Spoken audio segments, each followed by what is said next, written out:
안녕하세요. 자, 이 반려견과 관련된 실무적인 차원에서의 우리의 공부입니다. 자, 이 시간에는 역시 이제 트러블이 생길 수 있다, 충분히. 물론 이제 트러블이 생기게 된 가장 결정적인 것은 스트레스랄죠.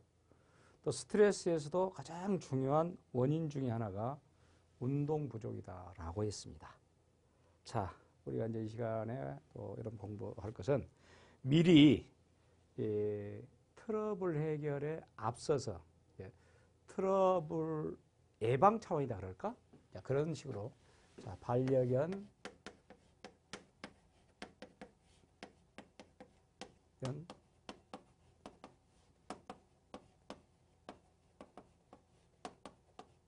트러블 예방. 자, 이렇게 이제 해봅시다. 자, 물론 이제 개들은 뭐 배고프면 보채는 것이고, 또 보챈다는 것은 여러 가지로 우리를 시끄럽게 만들 수도 있고. 근데 이제 대부분 사람들이 뭐 저러다가 말겠지 라고 하죠. 근데 사실은 또 그렇지도 않아요. 그래서 이제 실제로 트러블이 없애기 위해서는 몇 가지 이제 방법을 가지고 우리 한번 보겠습니다. 이제 트러블에 미리 들어가기 앞서서 이제 예단, 진단적인 차원에서 보는 것이기 때문에 먼저 가족의 일을 하는데 그 가족들의 구성원들이 서로 의견이 일치하지 않으면 반드시 실패한다는 것이야. 그러니까 반려견을 사이에 두고, 자, 반려견이 있습니다. 근데 이 주변에는, 반려견 주변에는 자, 가족이 항상 있겠죠. 이렇게. 그런데 이 반려견에 어떤 문제 징후가 보였어요. 문제 징후가 보였는데 가족 구성원들 사이에서 이 의견 일치가 되지 않는 것이야. 그러니까 어떤 가족이 가족 중에 어떤 엄마는 아니야, 큰 문제 없어.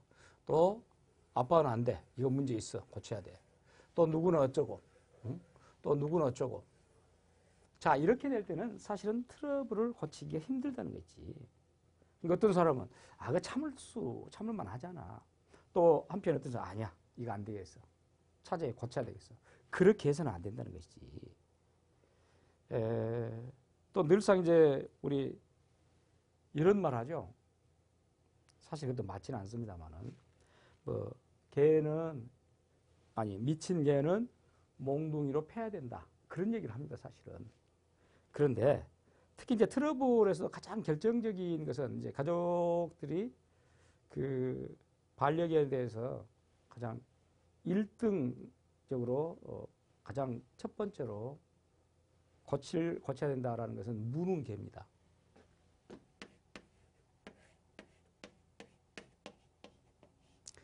이제 정도의 차이는 있겠지만은 개는 원래가 여러분들 약육강식의 육식동물이었어요. 육식동물의 특징 뭡니까?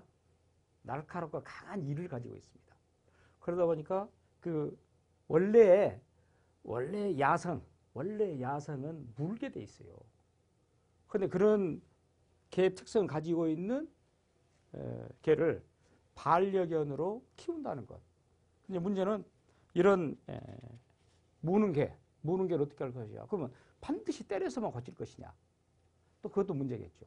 자, 그래서 결국은 앞서 말했지만은 가족 구성원 전체가 모두 협력을 통해서 트러블을 없애야 된다.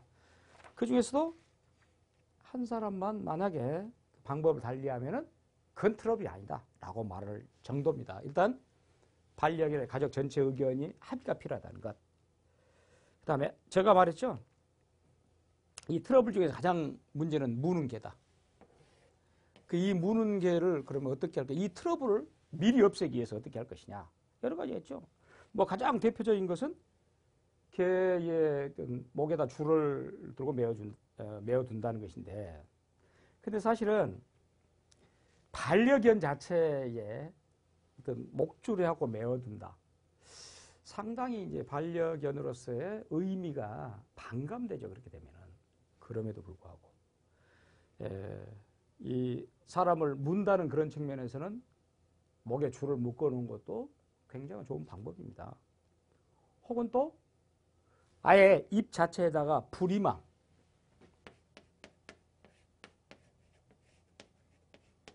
부리망을 씌워가지고 무는 것 자체를 못하게 만들어버린다. 이렇게 말하죠. 물론 이런 것은 이제 뭐, 외환견, 반려견 그런 시합에 가면 다 있습니다. 그렇게 하고, 더 근원적인 내용으로서는 발치, 치아 절단.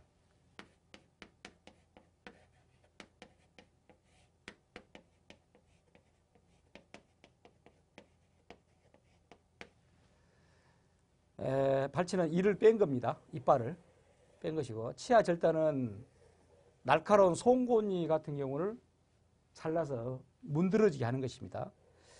이것도 뭐 물론 이제 무는 개를 막기 위해서는 필요하죠. 그런데 이 실제로 이제 어느 시기 할 것이냐, 그것도 굉장히 중요합니다. 그 개는 사람보다 5배 정도의 저항 힘이 있다. 그래서 뭐 10kg의 개에게 대항하려면 50kg의 차중이 요구된다. 이런 방법도 있어요. 물론 이제 이 개 치아 절단이랄지 발치 이런 경우는 전문적인 샵에 가서 처리해야 될 것이고, 뭐 도시 이제 수의사랄지 이런 것이 많기 때문에, 그리고 그것도 그 성견이 돼가지고 다 개가 커서 하는 것보다는 미리 어릴 때부터, 그러면 이제 좀 아직 성견이 되지 않은 상태에서 이런 발치 치아 절단을 하게 되면은 결국은 그 개 자체 스스로가 이 무는 그런 습관, 버릇이 사라질 수 있다라는 것이죠. 일단 가장 중요한 트러블의 가장 문제는 무는 개이기 때문에 이 무는 개를 어떻게 할 것이냐라는 걸 봤고, 또 이 개가 이런 아까 말한 트러블이 생긴다, 문제 행동이 생긴다 라고 했을 때는 하루라도 빨리 시작하자. 그렇죠. 개는 철저하게 우리가 동물 실험에서 보면은 개에게서 나온 버릇이랄지 전부 그런 것은 학습입니다. 이 학습이라는 것은 우리 인간에게는 학습이라고 그러지만 동물에게는 버릇이라고 그럽니다. 버릇이랄지 뭐 습관 이렇게 말할 수 있는데, 하루라도 빨리 트러블이 발생하지 않게끔 버릇을 고친다. 습관을 바로잡는다. 이런 얘기죠. 그 얘기가 하루라도 빨리. 특히 이제 무는 버릇은 더욱더 그럽니다. 그러니까 앞서 말했지만은 개가 보통 2년 정도 되면은 성견이 돼버려요. 이제 그런 상태에서 그런 무는 트러블 이런 것을 고치기는 더욱 쉽지 않다는 것이지. 특히 6개월 미만, 또 개가 이렇게 사나워지게 되고 뭐 그런 시기는 뭐 우리 인간도 그러겠습니다만 동물은 가장 그 문제가 심각하고 예민할 때가 언제냐? 발정기입니다.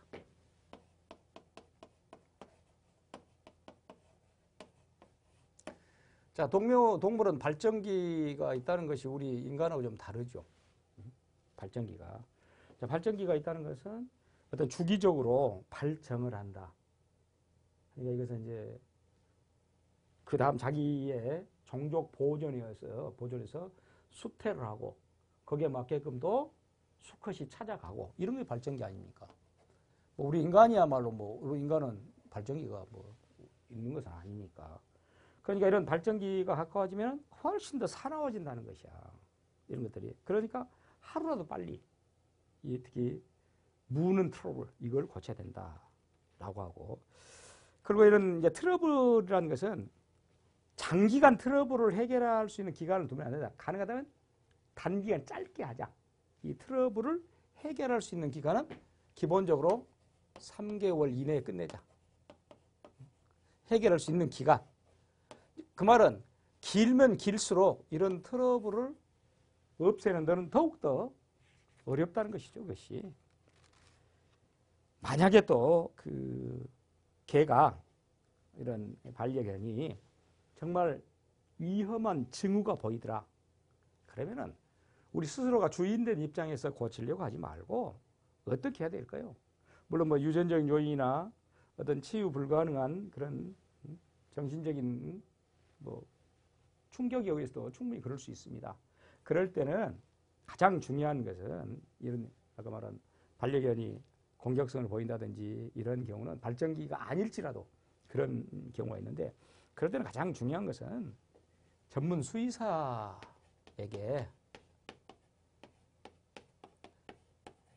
찾아가는 것입니다. 그 이상 뭐 좋은 거 있겠어요? 물론 또 이 수의사가 아닐지라도 그 개를 온순하게 순치할 수 있는 트러블이 생기지 않게 할 수 있는 훈련사도 있죠. 앞으로는 여러분들이 이제 이 반려견이랄지 이런 애완견의 관계에 대해서 교감사라는 그런 자격증도 나온답니다. 교감이란 거 뭐겠습니까? 인간과 그런 애완동물 간의 감정을 교류한다는 것이야. 감정을 교류할 수 있는 그런 능력을 가진 교감사를 양산한다는 것인데 그렇게 되면 교감사가 나왔다는 것은 어떤 의미겠어요? 미리 트러블을 방지할 수 있는 그런 여러 가지 방법들, 그 개와 사람 사이에 충분히 할 수 있다는 거죠.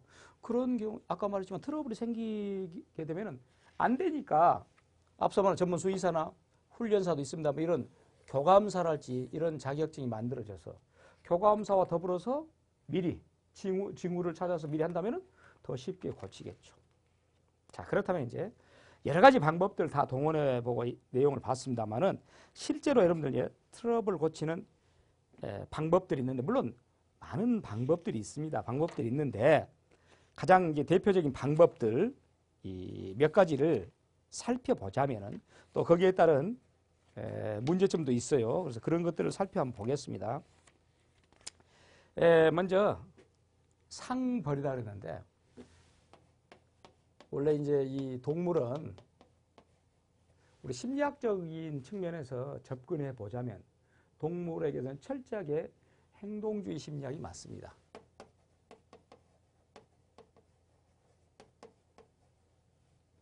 행동주의 심리학은 SR 이론이라고 그래요. SR 이론. 그 말은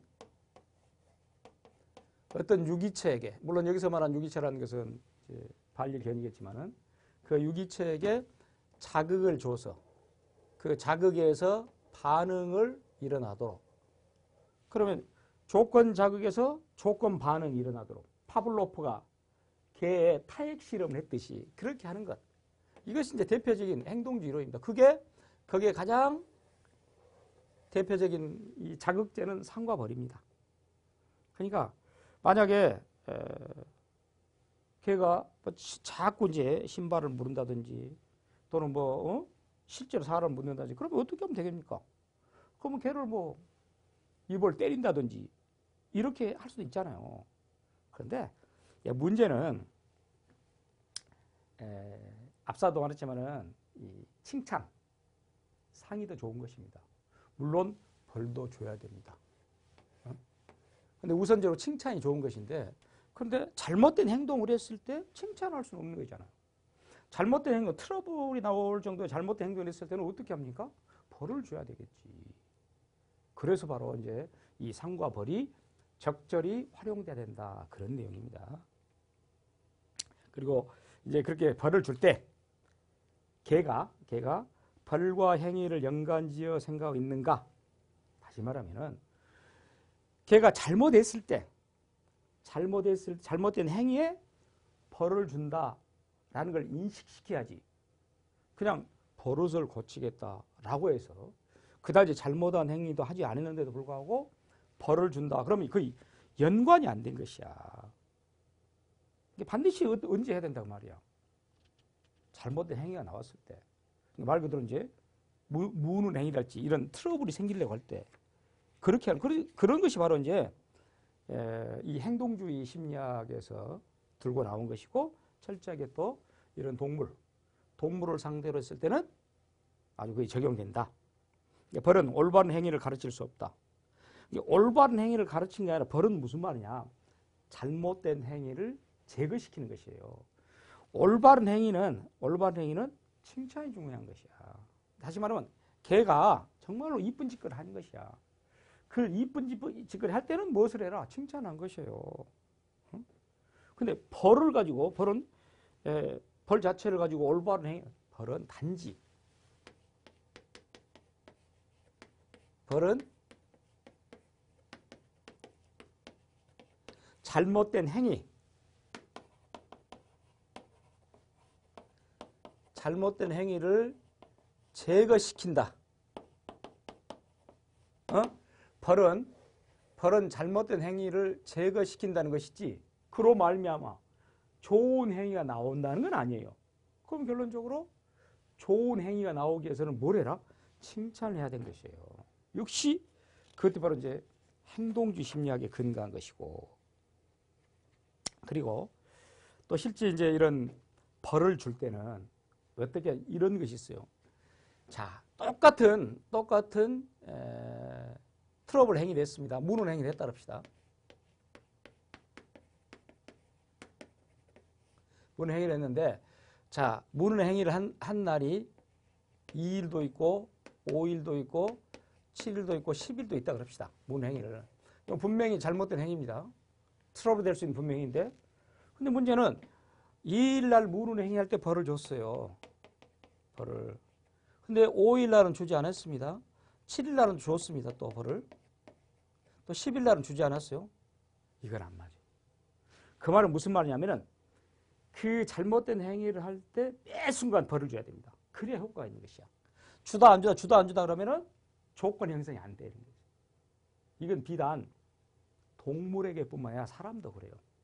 항상 일관성 있게 해야 됩니다. 잘못된 행위를 했을 때는 그때마다 꾸중을 내려야 되는 것이야. 걔도 말은 이렇게 무는 행위했을 때는 물 때마다 벌을 가한 것이야. 이래서는 안 된다는 거지. 할 때마다 벌. 그 행위가 있을 때마다 이렇게 일관되게 해야지 그런 버릇을 고친 것이지, 만약에 그렇지 않으면 고칠 수가 어렵다는 것. 또 목소리 톤을 이용해서 벌을 주자. 그래서 가장 개에게 이제 효과적인 벌은 개 흉내를 내면서 고개를 개를 향해서 강하게 흔들며 낮은 목소리로 말한다. 그렇지? 물론 이제 큰 목소리로 개가 으르렁거리고 이렇게 해도 됩니다만은 어떻게 개가 받아들이냐에 따라 달라진 것입니다. 그러나 가능하다면은 이 효과적인 벌을 줄 때는 개 흉내를 내면서 개 개 쪽을 향해서 강하게 흔들며 낮은 목소리로 해가지고 아주 제압해서 복종하도록 하자라고 말하고, 자, 체벌을 할 때 사실 체벌이라는 자체가 때리는 것이잖아요. 어떤 개 신체 위해를 가한 것이지. 근데 그 방법은 많이 있죠. 뭐 손으로 때리고 발로 차고 봉, 밧줄, 신발, 신문지를 말아 때리고, 뭐 개 목걸이를 잡아당기고 쇼크를 준다. 또 개 귀를 코 쪽으로 당기면서 꼬집고 손바닥 때리고 여러 가지 있죠. 개의 배를 올라타고 개가 움직이지 못하게 하고 개 목을 잡고 엎드려 잘 취한다. 물론 이런 것들은 이런 행위들 자체가 이제 체벌에 다 장단점이 있고 문제는 있습니다. 다만 어떤 일관성 있게 해야 된다는 것이지, 어떤 행위에 대해서 체벌할 때는 그 행위가 나왔을 때 반드시 무는 행위가 있었다라고 했을 때는 반드시 입을 향해서 가격을 한다든지 계속 일관되게 이렇게 하는 것, 그런 것이 여러 가지 방법을 이렇게 섞어서 혼용하면 좋은 건 아니다 라고 말하고, 자, 이제 이렇게 개에 문제가 있을 때 대부분 이제 개에게 어떤 주의를 주는 것인데, 방금 우리가 이제 이렇게 살펴봤는데 그것들 조금 정리해 보면은 주인에게 별다른 위험이 없어야 하고 겁이 많지 않은 개에게만 체벌을 사용한다. 그렇죠. 겁이 많은 개는 자칫 스트레스를 오히려 먹어서 다른 이제 여타 소화기관의 불량이랄지 그러면은 애완견, 반려견으로서 의미가 사라져 버려요. 그런 병들어 죽습니다. 개의 동작을 관찰하고 개가 나쁜 짓을 하려고 하는 순간 나에게 야단을 친다. 이미 나쁜 짓을 했다면 이미 된 것이다. 그때 그 순간 한다. 개의 체격과 성격에 따라서 적절한 강도의 벌은 단시간, 짧은 시간 한다. 그렇죠? 즉시 이제 개에게 올바른 이쁜 행동을 하게끔 하면서 칭찬이 온다. 아까 제가 말했잖아요. 벌은 잘못된 일을 제거시키는 이 역할만 하지 칭찬이 바른 행동에 나온 건 아니야. 그러면 이제 개가 어떤 이쁜 행동을 할 수 있을 그런 순간이 있겠죠. 그럼 칭찬을 해준 것이야. 그렇게 해서 이런 문제점을 없애주는 것이고, 또 벌을 줄 때 개의 이름을 절대로 불러서는 안 된다. 개 이름 부르지 마라. 이리 와. 뭐 이런 식으로 아주 짧게. 말로서 효과를 보았으면, 말로서 해결됐으면 때리지를 마라. 개를 때리지도 않고 말로만 야단을 쳤는데 도망가려고 한다. 그러면 준욱이 된 것이에요. 지나친 체벌이다. 여러 가지 이런 것들이.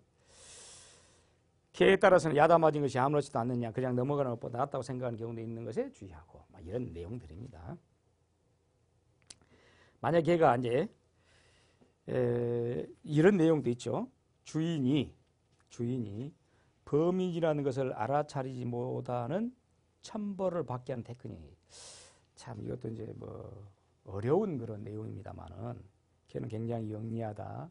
물론 개가 영리하다고 해서 과연 얼마나 영리하겠습니까만은, 근데 주인이 범인이라는 것을 알아채지 못하는 정말 그렇게 천벌을 받게 하는 테크닉이다 그랬는데, 주인에게 나쁜 감정을 갖지 않게 하는 것은 가장 큰 장점이다. 물론 주인을 철저하게 따르고 복종하도록 하는 것이 반려견의 의미가 있지. 만약에 주인에게 나쁜 감정, 주인이 뭐 범인이다, 뭐 이런 내용들을 알아차렸다. 그건 큰일 날 부분이 사실이지 보면은. 근데 못하게 하는 것이야. 그런 어떤 맥락에서는 인간 자체로서는 굉장히 위험한 그런 테크닉입니다만은, 여러 가지 이제 기구를 사용해서도 그렇게 하는 것이고, 개에게 이제 대부분 할 때는 개에게서 아주 드문 경우 제외하고는 개가 가장 견디기 힘들어하는 것은 무시하는 것. 사람도 마찬가지죠. 여러분들 사람도 오히려 잔소리라고 꾸중을 하고 하는 것보다는 뒤집어서 아예 그냥 우리 잘 쓴 말로 있죠. 같이 있으면서도 뭐라 그런가, 투명인간이라 그럽니까? 그래서 도무지 말 안 하고 무시하고 그런 경우 있잖아. 오히려 그것도 똑같은 것이에요. 우리 개도. 개 자체를 보지 않고 쓰다듬지도 않고 말하지도 않고 아주 개를 무시해버려요. 그럼 오히려 그게 더 개에게는 충격이라는 것이야. 그런 것이. 그러니까 차라리 개에게 꾸중을 한다든지 약간의 체벌을 가한다든지 이렇게 하는 것이 낫는데, 이렇게 무시해버린 것, 그것도 어떤 개와의 관계에 트러블을 형성하는 데는 상당히 문제죠. 예측하지 못한 개의 행동에 놀라거나 해서는 안 된다. 그렇습니다.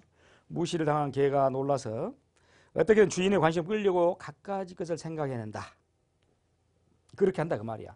물건을 집어 달아난다거나 짓는다거나 이런 것. 일시적으로 문제는 늘어난다. 일시적으로. 그러나 결론적으로는 개는 궁극적으로 어떻게 하게 돼 있겠습니까?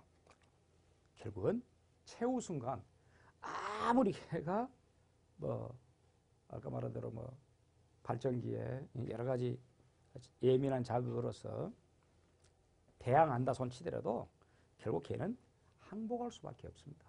개는 동물입니다.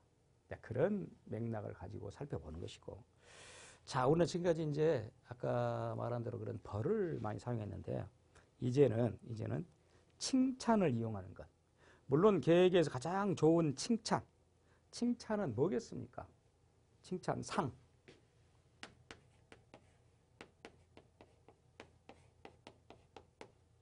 가장 뭐니 해도 칭찬상은 먹입니다. 먹는 것이지 뭐 그 이상 뭐 있겠어요. 동물은 본능적인 그런 부분이 강하기 때문에 결국 먹이라는 그런 칭찬물에 가장 약하죠. 항상 쓰다듬어 주는 개는 쓰다듬어 줘봤자 아무런 효과가 없다. 그렇죠. 우리 찰수 말했잖아요. 항상 뭐 잘한다. 물론 필요하겠지만은 말로만 잘한다 뭐가 의미가 있습니까? 어떤 결과물, 대상물을 좀 줘야지. 그런 얘기예요, 사실은. 그래서 계획에 물론 쓰다듬어 준 것도 좋은 얘기 내용을 합니다만 자주 그렇게 하는 것은 결코 좋지 않다. 그래서 결국 쓰다듬어 준 것보다 더 좋은 것은 뭐다? 먹이를 이용한 것이다. 먹이라는 상을 이용한 것이에요. 물론 또 이 먹이를 이용할 때도 양질의 최상품으로 해라 라고 말합니다. 어떤 평범한 먹이를 주지 말고 정말 개가 그 먹이를 자기가 먹음으로써 즐겁게 그런 양질의 최상품을 주는데 이런 것에 주의해서 개를 길들이는 목적으로만 먹이를 이용하고 길들이는 목적으로만 간식거리가 될 만한 더 이상의 먹이는 주지 말자. 그렇습니다. 그러니까 길들이려고 주는 것이지 그리고 그 말은 그 자체가 자기의 식사를 대용할 정도가 돼서는 안 된다. 그 말이고 사람이 식사 중일 때 절대로 사람이 먹는 음식물은 주지 말자. 이것도 굉장히 중요한 내용입니다. 대부분의 그 반려견을 기른 사람들이 또 인간들이 식사 시간에 개에게 먹이를 던져주고 하고 하는데 그건 아니다는 것이야. 주방과 같은 장소에 사람이 먹는 음식물에 가까이 가는 것을 철저히 금지시킬 것. 그러니까 그 말은 결국 무슨 말이냐면은 사람의 식사와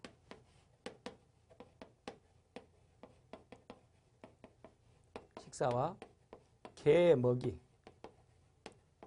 이건 완전히 구분해서 완전히 경계선을 갖고 사람 식사와 개의 먹이는 완전히 구분해서 줘라 그 말이야.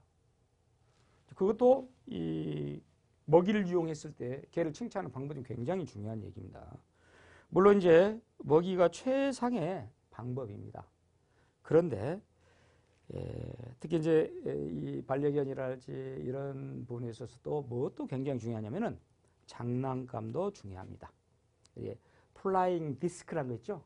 이렇게 우리가 공중에 날리는 조그만 판 있잖아요. 그걸 활용하는 것. 사실 그 개에게 즐거움을 주고 운동 프로그램으로서 플라잉 디스크도 굉장히 많이 사용하죠. 그럼 결국 그 말은 개가 그렇게 함으로써 주인과 같이 지금 커뮤니케이션하고 있다. 서로 간에 함께 즐기고 있다. 나는 이 공감대를 형성한다는 거예요. 그래서 좋은 것이 있거든요. 또 칭찬에도 사실감, 리얼감이 중요하다. 또 아주 이쁜 짓을 하면 그 순간 잘했다라고 그렇게 소리를 질러주라. 근데 항상 칭찬의 강도를 처음과 나중에 강도를 어떻게 해야 되냐. 실제 강도는 처음 강도는 강하게 하면 점점 줄여라. 왜 그러냐면은 약하게 하다가 강하게 하면 더욱더 강한 걸 요구한 것이에요. 근데 강하게 하다가 약하게 하면은 나중에 칭찬할 때 약간만 강해도 효과가 있는 것이에요. 자, 그런 맥락입니다. 자, 칭찬에 의하여 이런 트러블을 없애고 관계를 형성한 것이고 사실은 또 우리가 애완견을 기를 때 굉장히 중요한 것 중에 하나가 이 수컷의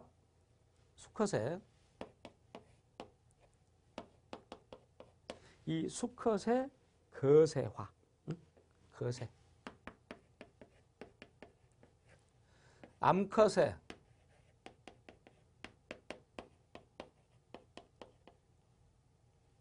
임신. 야, 이것도 상당히 어렵습니다. 어려운 게 아니라 이 자체는 아주 잔인한 내용 중에 하나죠. 원래 동물의 특성은 수컷은 당연히 발정을 하여 암컷과 교미를 해서 종족을 보존시키려고 하는 것이고 암컷은 또 수태를 해서 임신을 해서 역시 종족 보존하려고 하는 것인데 자연 상태에서는 말 그대로 자연적으로 형성됩니다. 발정기를 맞이하여 형성되는데 문제는 이 반려견으로서 인위적인 공간에서 키우다 보니까 이런 부분이 문제 생기죠.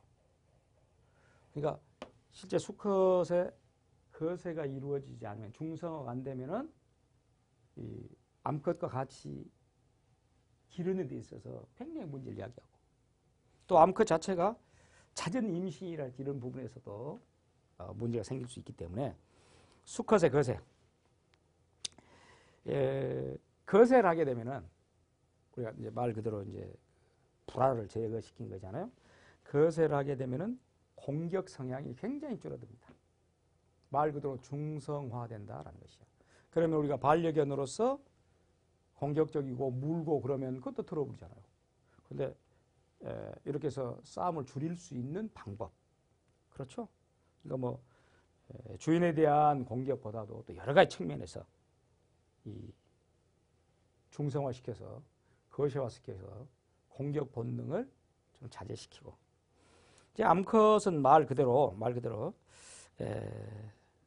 임신해야 하면, 거꾸로 임신을 하게 되면 또 공격성이 생긴 것이에요. 암컷은 예민해지니까. 그럼 결국은 어떻게 하면 좋겠습니까? 피임을 한다든지, 말 그대로 임신 중절을 한다든지, 아예 그러니까 피임을 어떻게 하는 것입니까? 피임은 태어나자마자 아예 피임을 해서 이 수태를 못하게 만드는 것. 제가 다시 말하지만은 굉장히 잔인한 일이에요. 왜냐하면은 이 동물의 특성은 뭡니까? 암수가 교미를 해서 결국은 종족 보존하고, 그것은 육체를 가지고 있는 생명체의 본능입니다, 사실은. 근데 그 자체를 아예 억제시키고 제거시켜 버린다는 거 잔인한 일이에요. 그러니까 그럼에도 불구하고 반려견으로서, 애완동물로서는 어쩔 수 없는 그런 부분이 되고, 자극이 점점 적응이 되는 듯하다라는 것인데, 개를 배려한다. 무슨 말이냐면은, 여러분들 그 개들이 굉장히 소리에 예민하고 후각에 밝고 그럽니다. 근데 많은 소음이 많고 또 굉장히 시끄럽고 복잡한 곳을 다니게 되면은 자칫 개 자체에게도 공포나 불안감을 형성할 수 있어요. 공포나 불안감은 아주 그 스트레스의 첫 번째 원인입니다. 그렇기 때문에 그런 부분에 대해서 많은 배려가 되어 있고, 개가 방금 말했지만은 이 공포, 불안, 그런 부분이 내가 데리고 다닌, 내가 기르는 개가 그런 부분이 좀 많이 완화됐다라는 것을 확인하고 나서 밖으로 데리고 다니고, 또 그것을 점점 이제 적은 소리에서부터 좀 큰 소리에서 익혀졌을 때 그 환경에, 그럴 때는 이제 불안이나 공포가 없어지니까 데리고 간 것이고, 칭찬으로 주는 먹이를 받아 먹으면 오케이. 그렇죠. 걔가 아무렇지도 않음에도 불구하고 먹이를 줘봐라. 그러면은 두려워 먹질 않는다는 것이야. 그러니까 결국은 이 칭찬을 하면서 먹이를 먹더라. 그러면 이제 이것은 이미 불안이나 공포가 좀 제거됐다. 점점 더 익숙해지고. 자, 그런 내용입니다. 그러니까 결과적으로 이제 이 공포나 불안을 없애서, 그럼으로써 개가 인간과 더불어 아주 친화적인, 앞서도 말했지만 어떤 개의 사회화가 이루어진다라는 것이고, 자, 개는 역시 행동주의 학습 원리에 의해서, 앞서도 말했지만은 개는 훈련을 하게 되면은, 개 행동은 분명히 달라진다. 그러니까 아까 우리 행동주의 학습 이론에서 봤듯이 실제 파블로프가 개 실험을 했잖아요. 먹이를 내고 눈을 꼭 침 흘리게 만들고, 무조건적인 자극, 무조건적인 반응. 나중에 종을 쳤습니다. 종은 조건 자극입니다. 침과 동시에 고기를 냈습니다. 무조건 자극이에요. 그렇게 해서 침 흘리게 만들고, 그건 이제 무조건 반응이었어요. 나중에는 그 훈련 자주 했더니 종만 쳐도, 조건 자극만 쳐도 침을 자동으로 조건 형성이 된 것이야. 그런 것들이 바로 이제 이 동물에게 있어서 훈련하는 이유 중에 하나입니다. 그래서 개 훈련 결정 조건부 훈련이라 해서, 훈련은 이런 방식으로 이루어져야 된다. 첫째, 착한 짓을 하게 하는 반드시 칭찬해 준다. 제가 이야기했죠. 아까 나쁜 행위 때 벌을 주는 것은 그 자체만 없애준 것이지 결코 착한 행위가 나오지 않는 것이다. 칭찬은 언제 해라? 착한 행위, 아주 이쁜 행위를 했을 때, 그럴 때 칭찬을 해주라. 그렇게 훈련을 지어주자. 또 개의 좋지 않은 기억을 없애줘라. 해피한데 꼭 이런 행동을 몇 번이고 반복하면 어떻게 될까요? 개는 자신의 이름과 공하고 때리는 행위를 조건부로 연관지게 된다. 그렇죠. 그러니까 이 개는 또 아이 컨택이라고 해서 주인하고 눈빛 맞추는 것이 훈련에서는 굉장히 중요하다고 했죠. 아이 컨택이. 그렇기 때문에 가능하다면은 좋은 기억만 줄 정도로 해라. 항상 개를 여러분들 이제 그 만질 때는 내가 선 자세에서 개를 가능하면 만지지 마라. 그러면 개는 사람보다 더 작고 사람이 크잖아요. 그러니까 자칫 위압적이고 겁을 먹는다는 것이야. 같이 쪼그려 앉아서. 개의 위압감을 줄이기 위해서는 가능하면 또 개의 그 불안이나 공포를 줄이기 위해서는 어떻게 해라? 같이 쪼그려 앉아서 개의 키 크기에서 만져줘라. 그런 얘기고. 손은 상을 주는 것이지 때리기 위한 것은 아니다. 우리 인간이 손을 개에게 사용할 때는 물론 이제 긴급하게 이제 문제가 생길 때는 뭐 손바닥으로 때릴 수는 있어요. 자칫 코를 때리기도 하고 합니다만은 일단 그 개가 자기 주인의 손을 생각할 때 우리 주인의 손은 항상 상을 주기 위한 손이다라고 인식을 시켜라 그 말이고. 효과적인 매일 훈련이 있는데 훈련은 이제 문제 행동이 있을 때를 제외하고 매일 반복적 지속적으로 할 때는 아침 저녁으로 5분씩이면 충분하다. 그 정도 앉아 이리와 엎드려 이렇게 해서 그래서 결국 이제 주인의 명령에 복종하게 하고 권위를 세워주고 이런. 그러니까 그것을 지나치게 이 일일 훈련도 시간이 많아도 안 되고 또 지나치게 짧아도 안 되는 것이고 또 훈련이라는 것은 항상 그럽니다만 우리 아까 행동주에서 말했는데 훈련은 똑같아요. 예컨대 이제 뭐 이렇게 합시다. 1, 2, 3, 4, 5, 6, 7일 있다 그래요. 그러면 첫날 훈련했습니다. 둘째 날 안 했습니다. 셋째 날 했습니다. 또 넷째 날 안 했습니다. 했습니다. 안 했습니다. 이런 식으로 하면은 조건 지워지지 않아요. 훈련이 안 된 것이야. 매일 일정 시간을 할애해서 물론 길게 할 필요는 없다. 뭐 5분, 10분 내지 정도 한 뭐 5분이 적당합니다만은 매일 반복적으로 지속적으로 이렇게 해라 그 말이야. 그래야 이거 조건 지워지지 훈련이라는 것이. 그렇지 않고 간헐적으로 하면 안 된다는 것이죠. 자, 그런 말이고. 흉내내기, 따라하는 습성이라는 그런 말이 있는데 주인의 행동을 따라한다. 그렇습니다. 걔는 어떤 맥락에서는 주인이 하는 행동을 그대로 반복하려고 하는 버릇이 있어요. 프랑스에서는 이런 말이 있다 그랬잖아요. 그 아버지의 그 아들이라는 우리 말과 달리 그 주인의 그 개. 그러니까 그 집 개를 보면은 그 집 주인을 알 수 있다.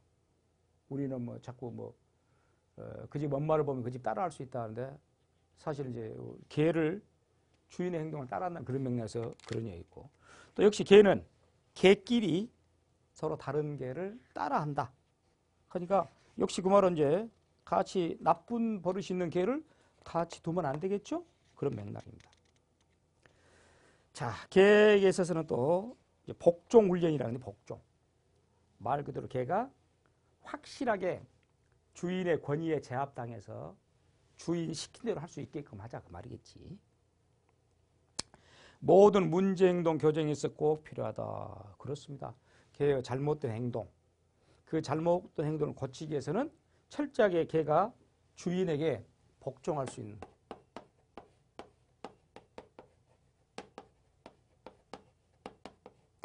복종 훈련이 필요하다는 것이지. 제가 말했죠. 이 동물에게는 약육강식이랄지 서열이랄지 자기들 자체 내에 철저하게 계급의식이 있어요. 이 동물들은.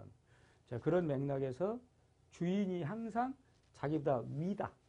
나는 주인을 따라야 한다. 라는 것을 심어줘야 된다는 것이야. 그래야 반려견으로서 가족의 구성원으로서 그 가족이라는 조직, 집단에 순응할 수 있다는, 적응할 수 있다는 것이죠. 그러니까 복종훈련은 필수적으로 필요하다는 것이지. 개에게 있어서 특히. 그러니까 뒤집어서 말하면 개가 인간을 복종하지 않으면은 반려견이랄지 이런 애완견 의미가 없겠죠. 그래서 모든 문제행동 견이 꼭 필요한 거이 복종 훈련이기 때문에 철저히 복종 훈련은 시켜야 된다라고 말하고, 뭐 이렇게 훈련이 충분히 되어 있는 개가 문제를 트러블을 일으킬 확률은 극히 적다는 것이죠. 그래서 아까 훈련 얘기를 다시금 정리하자면은, 훈련할 때는 이렇게 아침 저녁에 각각 5분, 그리고 간단하게 제가 앞서도 말했지만은 간헐적으로 절대 해서는 안 된다 그랬어요. 그러니까 딱 저 시간을 정해가지고 집중적으로 한 5분 정도 매일 정기적으로 할 수 있게끔 하라. 주인이 기분 좋은 상태에서 훈련이 이루어지지 않을 경우에는 하지 않는 게 좋다. 그렇죠. 주인의 기분, 이것도 개는 또 사실은 굉장히 아이 컨택을 통해서 또 그 주인이랄지 부부 간의 관계를 굉장히 잘 꿰뚫습니다. 그러니까 억지로 하지 않게끔 잘 기분이 좋은 상태에서 해라 그 말이고, 문제 행동의 대상이 특정한 사람, 물론 누구한테 어떤 사람한테 물었다 그러면 그 사람만 훈련시키면 효과적이다. 꼭 무는 아이를 또 물더라 그 말이야. 그런 경우에 철저히 훈련시키라. 개의 어떤 동작을 완전히 수행했을 경우 2, 3회 이상의 반복은 피한다. 제대로 수행 이루어졌을 때는 상과 벌은 그 행위를 하는 순간에 줄 수 있도록 각별히 주의한다. 아까 얘기했죠? 상은 반드시 칭찬해주고 벌은 반드시 나쁜 행해줘라. 그 두 가지를 병행해서 할 때는 분명히 그 두 가지를 혼재하지 말고 꼭 필요할 때, 잘할 때 상, 또 문제가 있을 때 벌, 이렇게 주는 것이고, 개가 훈련에 집중할 수 있는 시간은 짧기 때문에 장시간의 훈련을 피한다. 그렇죠. 이 동물은 그 인간과 달리, 뭐 우리 인간들은 자꾸 그러죠. 연습 얼마나 땀을 흘렸냐가 그 결과를 반영한다라고 하는데, 동물은 그렇지 않아요. 동물은 집중적으로 짧게 하는 것이 결과가 좋은 결과지 인간하고는 다른 측면이니까. 제대로 하지 못하는 것이나 위험이 따를 때는 반드시 전문가의 지도. 그렇지. 그러니까 뭐 훈련사도 있는 것이고, 전문 수의사도 있는 것이고, 또 앞으로 이제 제가 말씀드렸지만은 이 애완견 또 반려견 교감사라는 것이 나온다 그랬어요. 그 이제 교감사라는 부분이 나오게 되면 아마도 이제 그 부분에 있어서는 이 애완견, 이 반려동물하고 이 교감사하고 관계가 제대로 형성이 잘 된다면, 제가 볼 때는 적어도 이런 사람들에 의해서 트러블이랄지 문제 행동이랄지 이런 것을 많이 없애준다면 아마 애완동물, 이 반려동물의 수요, 또 그 시장 자체는 굉장히 커질 것이라고 저는 믿어 의심치 않습니다. 그러니까 그런 부분까지도 전문가가 양성될 수 있을 것이다. 또 그런 전문가에게 맡기는 부분도 역시 트러블을 없애고 이 개로 하여금 아주 명견이 될 수 있는 그런 부분이 되지 않을까라는 얘기입니다. 자, 역시 이제 우리가 이 시간에 공부하는 것도 개가 갖고 있는 이 여러 가지 주인과의 관계, 트러블과의 관계, 또 행동 교정이랄지, 또 훈련이랄지 이런 부분을 살펴봤죠. 이제 문제는 또 이어서는 이제 문제 행동이 나왔다. 문제 행동이 나오게 되면 반드시 어떻게 해야 되겠어요? 교정을 시켜야 되겠죠. 그래서 이제 개의 행동 교정은 또 어떻게 시켜가는 것인가, 그런 부분을 가지고 다시금 만나겠습니다. 감사합니다.